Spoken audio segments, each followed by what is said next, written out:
네, 반갑습니다. 11월 7일 목요일 아침 시황입니다. 미국장이 급등을 했는데 어째 살짝 반갑지가 않습니다. 자, 다우지수가 1500포인트나 급등하면서 무려 플러스 3.57%입니다. 나스닥은 544포인트 상승해서 플러스 2.95. 보통 이 정도 불바다가 됐으면은 뭐 난리가 날 그런 모습이긴 한데 어째 살짝 불안하죠. 네. 급등 출발해서 굉장히 강하게 상승을 했고요. 뭐 기술주가 앞장섰다고 봐야 되겠죠. 네, 기술주가 앞장섰고 그냥 전체적으로 다 올랐다고 보시면 될 것 같아요. 근데 여기 밑에 한번 봐보세요. 니케이 같은 경우는 이제 일본인데 여기는 일단 주가는 올랐어요. 근데 상해 지수 떨어졌죠. 항생 홍콩 지수 떨어졌죠. 그리고 독일 하락했죠.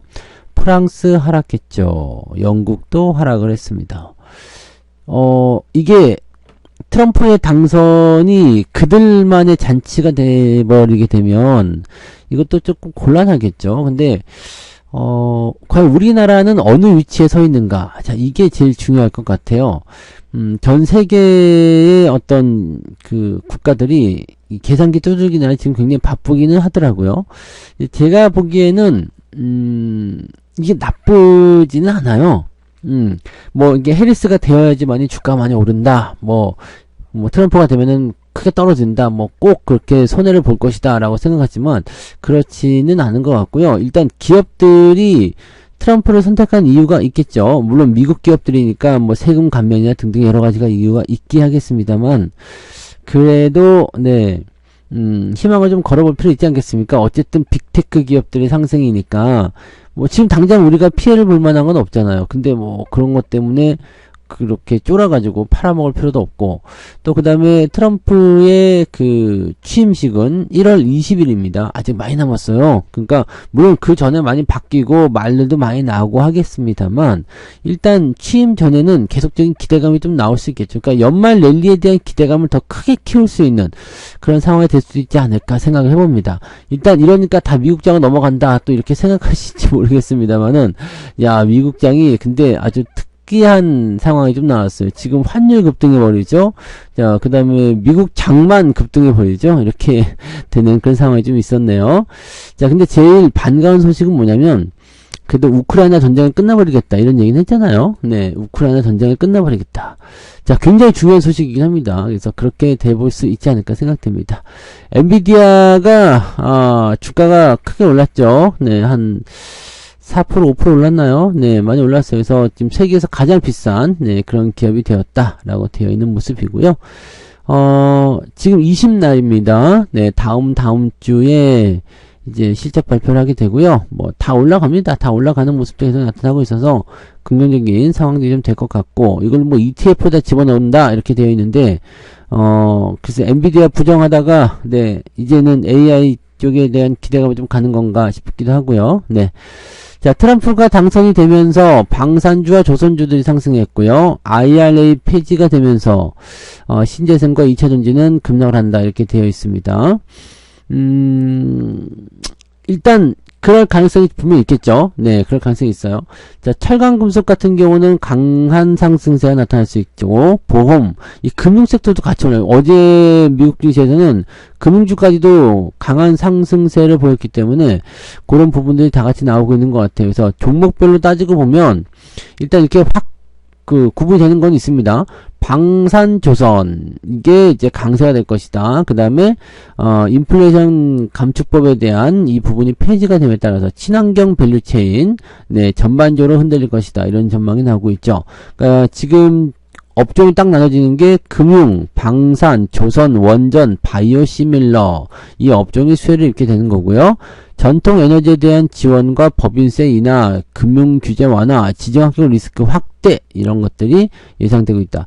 지정학적 리스크가 확대된다는 것은 도대체 어떤 의미죠? 이게 정말 방위비를 더 많이 내라 아니면 뭐 미군을 철수한다 이런 부분인가요? 아니면은 트럼프가 약간의 친북 성향이 있어서 그런가? 김정은이하고 그런 게 있었잖아요. 그래서 그런 성향이 있어서 그런 것인가? 라는 건, 이거는 잘 모르겠어요. 지정학적 리스크가 왜 확대되지? 뭐 전쟁을 뭐 많이 일으킬 것이다라고 얘기하지만 실제로 지금 트럼프 시대에서 전쟁이 일어났던 적은 없지 않나요? 네. 오히려 전쟁은 바이든 때 일어난 거 아닌가요? 이 지정학적 리스크의 확대는 잘 모르겠어요. 근데, 이 방산을 여기다 물고 들어가고 있기 때문에, 요거는 저는 이렇게 생각해요. 방산주가 주목을 받는 것은, 국내의 어떤 리스크 환경보다도,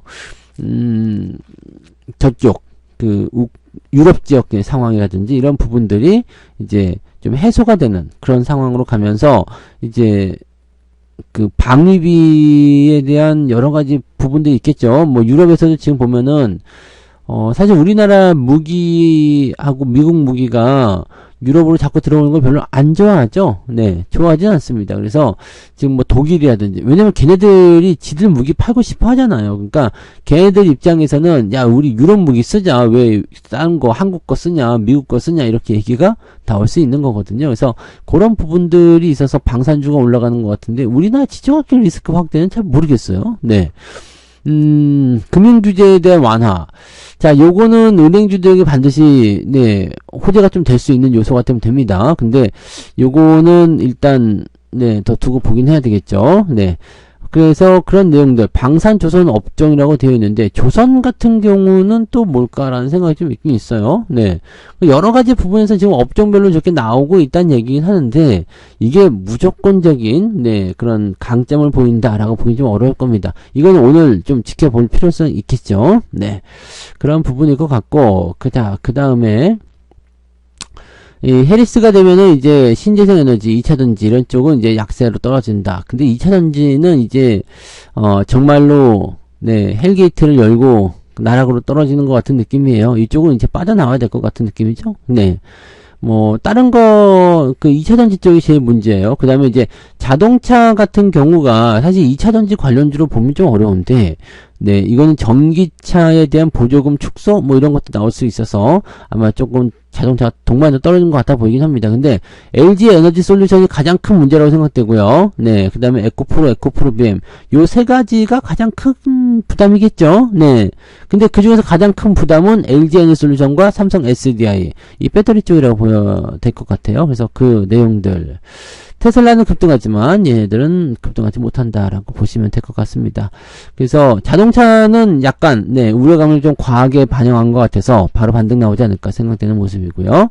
자, 그런 정도로 보시면 될 것 같습니다. 미국 우선주의 같은 경우는 지정학적 리스크 상승이라고 되어 있는데 이건 잘 모르겠어요. 국가 간 군사적 긴장이 이거는 너무 확대해서 가는 거죠.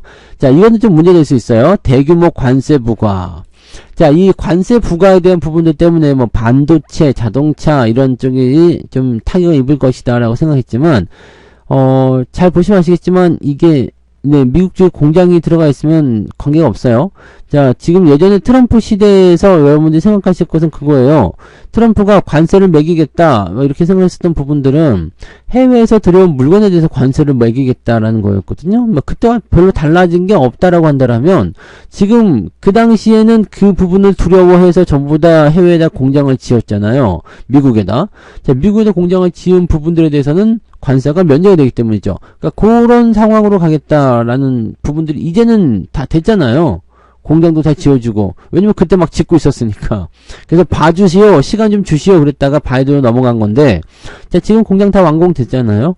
근데 여기서 문제는 뭐냐면 이제 칩스법에 대한 어떤 의아심. 그러니까 트럼프는 지금 해외 기업들한테 이 보조금을 주는 걸 싫어하는 거예요. 그러니까 보조금을 주지 않으면 솔직히 공장에 들어가기 어렵다. 뭐 이런 식으로 얘기들 나오고 있는데 그 보조금 없이도 공장은 돌아가긴 합니다. 자, 근데 이 보조금에 대해서 특히 칩스법 이거 하나만 가지고 보면은요. 우리나라 기업만 못 받는 게 아니고 그리고 칩스법이 지금 시행이 되고 있다고 보기도 어렵습니다. 왜냐하면 지금 미국 내 빅테크 기업들도 칩스법으로 인한 지원금을 받지 못하고 있어요. 돈을 받지 못하고 있습니다. 그래서 돈 내느라고 막 시위도 하고 막 그래요. 근데 국내 지금 외국 기업들은 얼마나 대단할까라는 생각이죠. 아, 근데 왜 미국은 준다고 해놓고도 안 주는 걸까? 이게 하여튼, 이게 문제가 좀 있어. 근데 그거 유명무실합니다, 지금은요. 네. 그러니까 있거나 없거나 별 차이는 없어. 이 전기차에 대한, 특히 2차전지, 이 배터리에 대한 이 보조금, 요게 이제 폐지가 된다면 가장 큰 문제가 될 텐데, 자, 트럼프가 일론 머스크를 뭐라고 했어요? 미국에서 가장 중요한 사람. 이제 뒤통수를 때릴 것이냐 안 때릴 것이냐 이 부분이죠. 자, 이 IRA를 통해 가지고 보조금 지원을 안 해준다 그러면은 일론 머스크의 테슬라는 어떻게 되는 것인가? 자, 이거 생각할 필요 있죠. 테슬라가 그러면 일론 머스크가 테슬라를 버리고 다르게 가는 것인가? 자, 이건 지금 묶여 있어요. 그 빅테크 기업들도 지금 트럼프하고 묶여있기 때문에 무조건적으로 죽일 수 없어요. 왜냐면 관세를 부과한다. 만약에 삼성전자나 하이닉스의 그 HBM에다가 관세를 부과하겠다. 빅테크 기업들이 그러면은 가격을 또 올릴 수밖에 없죠. 이거는 HBM 없이는 AI 칩을 만들 수가 없잖아요. 그러면은 가격을 또 올릴 수밖에 없겠죠. 뭐 간단한 얘기잖아요. 네. 그러니까 저는 이렇게 생각해요. HBM을 만드는 삼성전자나 하이닉스가 여기에 겁먹을 필요가 없다. 네. 안 팔면 니들도 못 만드는 거다. AI 칩을 만들 수 있는, 네. 그럼 HBM을 만들 수 있는 곳은 어디가 있겠느냐? 없잖아요. 이게 기술력이라는 겁니다. 그래서 이런 부분들이 있어야지만이 저런 어떤 외압이나 이런 거에 휘둘리지 않을 수 있겠죠. 그래서 지금은 자동차가 약간은 걱정이에요. 반도체는 사실 걱정하지 않습니다. 네, 이거는 뭐 배짱 튀겨도 되는 거야. 뭐야? 그래 안 팔아? 안 팔아? 나는 이랬으면 좋겠어요. 솔직히 얘기하면 그래 니들 안 팔아? 네, 안 팔면 어떡할 건데 지들이. 그잖아요. 근데 자동차는 안 팔아를 할 수가 없어. 왜냐면 안 팔아. 그럼 오지 마. 이렇게 되면 되거든요. 전기차 우리도 많아. 테슬라 팔면 돼. 이렇게 되니까 좀 그렇죠. 네. 지금은 일단 그렇습니다. 근데 이게 제 말처럼 그렇게 단편적으로 이렇게 되는 건 아니기 때문에 뭐 어쩔 수 없긴 하죠. 네. 자, 그리고 오늘은 이제 여러 가지 변수들이 많이 있잖아요. 우리나라 대통령 담화 이 부분도 있는 거기도 하고, 네, 그런 거니까 좀 보셔야 됩니다. 자, 비트코인이 미쳐버리는 상승을 보여주고 있고요. 네, 엔비디아 주가는 사상 최고치 뭐 달려버립니다. 근데 트럼프가 TSMC를 겨냥해서 우리 사업 95%를 훔쳤다. TSMC가 이제 파운드리 쪽이니까 굉장히 안 좋은 상황을 만들어낼 수가 있습니다. 자, 일단 인공지능 칩. 근데 엔비디아 같은 경우는 사실 대만 기업으로 보지는 않잖아요. 근데 TSMC는 대만 기업으로 보죠. 그런 것들이 있습니다. 물론 엔비디아도 이것도 대만 기업으로 봐야 되는 건가 싶은 생각이 좀 있습니다만, 네, 이거는 대만 기업으로 보지는 않습니다. 네, 하지만 TSMC는 대만 기업으로 보고 있다. 야, 그 테슬라가 14% 정도 급등했고요. 네, 알파벳, 뭐 아마존 뭐 등등등 전부 다 급등을 했습니다. 메타만 조금 덜 올랐던 것 같아요. 네, 왜냐면 트위터 트위터 때문이겠죠. 네, 트위터가 지금 보면은 일론 머스크 거잖아. 그러니까 야, 이거 진짜 큰 그림인가요? 네, 머스크가 그러면 이것도 큰 그림이겠네. 트위터. 그러니까 메타만 조금 경쟁에 대한 부분들로 인해서 좀 떨어지는 모습이 좀 있었다 라고 보시면 될 것 같네요. 자, 아무튼 이쪽에는 약간 변화가 일어날 것 같은데, 만약에 TSMC를 겨냥을 해서 견제를 들어간다 그러면 삼성이 또 파운드리를 붙잡고 있을 때 이게 좀 올라갈 수 있나? 근데 삼성도 마찬가지야. 어차피 TSMC나 삼성이나 이 미국 쪽에서 봤을 때는 다 똑같은, 네, 적군이잖아요. 네, 그럴 것 같다는 생각이 좀 드네요. 네.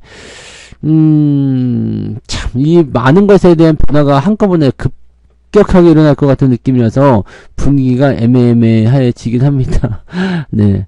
자, 뉴욕 증시가 모두 사상 최고치 경신했다. 이 소식을 아주 난리 났습니다. 네, 미국의 트럼프의 물결입니다. 그죠? 네, 빨간 물결이 막 일어났어요. 우리나라도 빨간 물결이 좀 일어났으면 좋겠어요. 은행주도 강하게 뛰어올랐고요. 네, 분위기가 아주, 멋져졌습니다. 그래서, 뭐, 지금 다른 거 눈에 들어오지 않네요. 그죠? 네, 그냥 이 트럼프의 상승을 통해가지고, 어느 업종이 올라갈 것이냐, 누가 또 수혜를 받을 것이냐, 그 다음에 지금 상원, 하원, 다 그냥 장악하게 된 이 공화당의 흐름이 얼마나 강력하게, 네, 작용하게 될 것이냐라는 부분들이 될 것 같죠. 자, 트럼프한테 바라는 건 딱 하나죠. 너무 이상한 짓 안 했으면 좋겠다. 왜냐면 우리가 1기 때 너무 뒤였잖아요. 두 번째 트럼프에게는 이제 바라는 거, 너무 이상한 짓 하지 말고, 네, 너무 강경하게 하지 말고. 그 다음에 하나 더. 전쟁을 좀 끝내줘라. 전쟁을 끝내줘라라는 것만으로도, 네, 기대감이 좀 되는 거죠. 네. 자, 그 다음에 기후변화가 사라져가는 사기라는 트럼프 당선에 지구야 미안해. 네. 나쁜 것들만 너무 얘기하는데 실제적으로는 그렇진 않은 것 같은데요. 네, 그렇게 나쁘다고 보기 좀 어려워 보입니다. 네, 아무튼 그런 쪽. 네, 전기차는 테슬라를 제외하고는 다 떨어졌다. 그러니까 테슬라 혼자서만 잘 먹고 잘 사는 네 그런 상황이 좀 된 거고, 어제 더본코리아가 네 상승 마감을 했어요. 그래서 분위기는 괜찮았던 것 같아 보입니다. 그죠? 네. 근데 이제 봐야 됩니다. 네, 첫날 올랐다고 해서 또 네, 어떻게 될지 몰라요. 왜냐면 신규 종목들은 계속 물량 부담이 있기 때문에, 네, 항상 보셔야 되고요. 다른 것들은 다, 그래도 시장, 상장 당일날 급락을 했는데, 그래도 더본코리아는 상승 마감을 해서 그나마 다행이네요. 그죠? 네. 아무래도 인지도가 더 있었기 때문이 아닐까라고 생각이 좀 들고요. 네, 이렇게 상장을 하면서, 네. 조금 더 기업이 성장하고 도움이 많이 되면 도울 것 같아요. 근데 주식 투자하는 것과 기업의 도움은 서로 다른 거니까요. 네, 그 부분들 좀 보시면 되겠고요.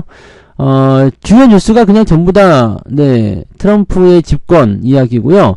이 부분에서 우리가 생각할 건 딱 한 가지인 것 같아요. 다른 건 뭐 볼 거 없을 것 같아요. 지금 현재 시점에서는 다른 거 볼 거 없고, 트럼프의 집권을 통해서 이쪽 부분들에 너무 또 쏠려서 들어가면 관련 종목군들의 움직임들이 막 극명하게 갈리잖아요. 근데 여기는 반드시 네 매도가 나오거나 또는 쏠림 현상에 의한 부작용이 생기게 됩니다. 그래서 그런 내용들이 있다는 것을 좀 보셔야지 되는 거고, 자, 그 다음에, 오히려 이제 반도체 쪽에 대한 부분들이 우리나라는 많이 떨어져 있었기 때문에 이쪽에서의 반등을 기대를 해볼 수 있지 않겠느냐라는 식의 기대감이 좀 나올 수 있어요. 이 자동차 쪽에 밀리는 부분에 대해서는 약간 고민을 좀 하긴 해야 됩니다. 우리는 2차전지 쪽은 아니지만, 전기차 쪽에 대한 타격이 얼마나 될 것인가? 그 다음에 우리 현대차나 기아차가 전기차 기업이 아니고요. 지금 하이브리드 기업이라는 걸 기억해야 됩니다. 그래서, 이 IRA 폐지가 실제로 완성차 쪽에게는 그다지 큰 영향은 없을 것 같아 보이긴 하는데, 일단은 때리고 들어갈 때 같이 때리고 들어갔기 때문에 반등 나올 땐 같이 반등 나오겠죠. 하지만 2차 전지는 조금 애매할 것 같으니까 2차 전지만 좀, 네, 그것만 좋아하시면 되지 않을까라는 생각이 좀 들어 있습니다. 네. 그리고 환율이 지금 너무 올라간 부분이 있어서, 요거 지금, 네. 우리는 어떻게 해야 되느냐인데, 지금 보면은, 네, 우리도 이제 금리를 계속 낮추고 있는 상태이긴 이 환율이 지금 1,400원이다. 제가 말씀드렸죠. 트럼프가 당선이 되면 1,400원까지 갈 수도 있다. 이런 상황이 지금 왔는데, 환율이 올라가면은, 기본적으로 수출 기업들의, 실적이 늘어나기 때문에, 여러분들이 걱정하셨던 그런 우리나라 기술주들, 네, 삼성전자든, 네, 현대차도 늘어나겠네요. 네. 그런 기업들의 실적이, 네, 더 크게 잡히겠네요. 왜냐면, 판매량은 계속 늘어나고 있는데, 환율까지 올라가게 되면, 환차익까지 생겨나서, 네, 상승할 수 있기 때문에. 지금, 우리는 11월 28일 날 금통위가 있거든요. 여기에서 이제, 이거가 되게 되면은, 어떻게 될 것인가 한번 봐야 되겠지. 그죠? 네.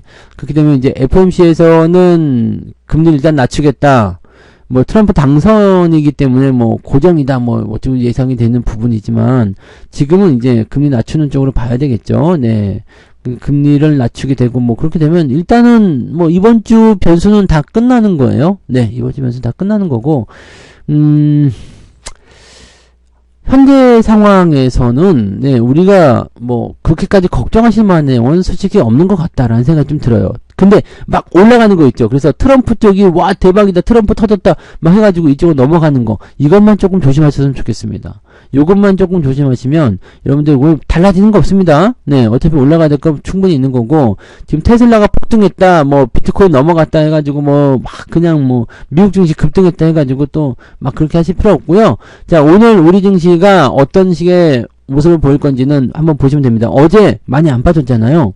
그러면 오늘 우리 같이 상승할 수 있습니다. 자, 미국도 혼자서만 살아날 수는 없어요. 아무리 미국 우선이라고 하더라도 이 미국 시장과 연결되어 있는 이 빅테크 기업들의 강한 반등은 우리도 같이 나올 수 있지 않겠습니까? 그래서 이쪽 부분들 좀 살펴보고요. 시총이 그래도 계속 흔들릴 수밖에 없는 이유는 네, 2차전지라든지, 네, 이 혜택을 받지 못하는 기업들이 또 시총 상위에 있다라는 거, 그 부분이 조금 애매한 모습이 될 수 있는 거니까요. 네, 그 정도 보시면 되겠고, 자, 전체적으로 좀 눌려있었던 한국 증시가 이번 흐름을 통해서 오히려 주가를 좀 올릴 수 있지는 않을까라고 생각을 좀 해볼 수 있을 것 같습니다. 그 정도까지 보도록 하자고요. 네, 일단은, 열어봐야 될 것 같죠? 네. 시장을 열어봐야 될 것 같아요. 뭐, 다른 거 다 눈에 들어오지 않습니다. 그래서 시장을 좀 열어봐야지만이 그 흐름이 어떻게 바뀔 것인지를 좀 알 수 있을 것 같아요. 그래서 어제 주가가 조금 이제 변동성 많이 보이는 것이 오히려 매수의 기회가 될 것인지 아니면은 네 그것이 미국을 제외한 모든 국가들에게 정말 헬게이트가 열리는 상황인지. 근데 지들 혼자서만 살 수 없기 때문에 저는 대체적으로 같이 뛸 거라 생각합니다. 그리고 오늘은 이제 중국의 경기부양책 있잖아요. 이런 부분들을 좀 한번 살펴보고. 근데 중국은 지금 입맛을 조금 다시고 있을 것 같아요. 왜냐면 중국이 심하게 얻어맞았잖아. 트럼프 1기 때. 그러니까 이 부분에 대해서는 굉장히 조금 걱정을 좀 하고 있을 것 같아. 왜냐면 시진핑 그대로잖아요. 네. 트럼프로 다시 돌아왔잖아. 그러니까 이렇게 됐을 때 이 구도가 또 애매해지는 상황이 나타날 수가 있겠죠. 그래서 중국은 입장 표명을 하고 있지는 않은 것 같아 보이던데, 네, 중국 쪽이 가장 걱정이겠죠. 자, 아무튼 네 그렇다고 생각하시면 되겠고요. 자, 오늘은 우리나라도 변수가 많아요. 그래서 반등을 바로 쳐주면 좋겠지만 반등이 나오지 않는다고 하더라도 조금 지켜보셔야 됩니다. 우리나라는 대국민 담화가 있어요. 대통령의 대국민 담화가 있는데 나라가 너무 시끄러워. 대국민 담화가 있는 데다가 지금 중국의 경기 부양 뭐 이런 얘기들도 계속 나와줘야 되기 때문에 지금 그리고 트럼프가 당선돼서 떠들썩하는 데다가 우리는 당장 걱정거리부터 안고 왔잖아요. 그러니까 그런 것들이 어떻게 해결이 될 것인가에 대한 부분들을 한번 체크를 해보도록 하자고요. 네, 그래서 오늘은 여기까지 이야기 해보고요. 시장을 이제 이번 주까지는 여러분들 네 한번 보자고요. 이번 주까지는 우리가 변동성에 대한 부분들 어느 정도 알아놨으니까 그것도 보고요. 환율이 너무 급등하지는 않을 것인지 그 부분도 같이 체크해야 됩니다. 이제 환율이 너무 올라가게 되면 외국인들 매도는 더 줄어들게 되거든요. 그러니까 이렇게 이제는 이제 1,400원이라는 부분이 넘어가게 되면 문제가 좀 돼요. 근데 이 터치 정도는 괜찮거든요. 다시 내려오면 되니까. 그래서 환율도 좀 잘 살펴야 됩니다. 그리고 어느 특정 업종이나 특정 종목 쪽으로 누구의 수혜다 해서 막 그냥 몰고 들어갔다가 뒤통수 맞는 경우가 많습니다. 그래서 너무 급등해서 올라가게 되면 항상 아시죠? 조심해야 되는 거. 내가 갖고 있다라고 한다면 더 들고 가도 되지만 갖고 있지 않다라면은 매수를 쫓아가는 것은 부담스럽습니다. 그러니까 그런 것들만 좀 조심하시면 좋겠어요. 자, 그래서 오늘 여기까지 이야기하고요. 저는 장중 시황 때 조금 후끈해진 모습으로 돌아왔으면 좋겠네요. 네, 좋은 소식으로 돌아오도록 하겠습니다. 장중 시황 때 뵐게요. 고맙습니다. 본 방송에서 제공되는 모든 정보는 투자 판단의 참고 자료이며 투자의 최종 책임은 본 방송을 이용하는 본인에게 있습니다.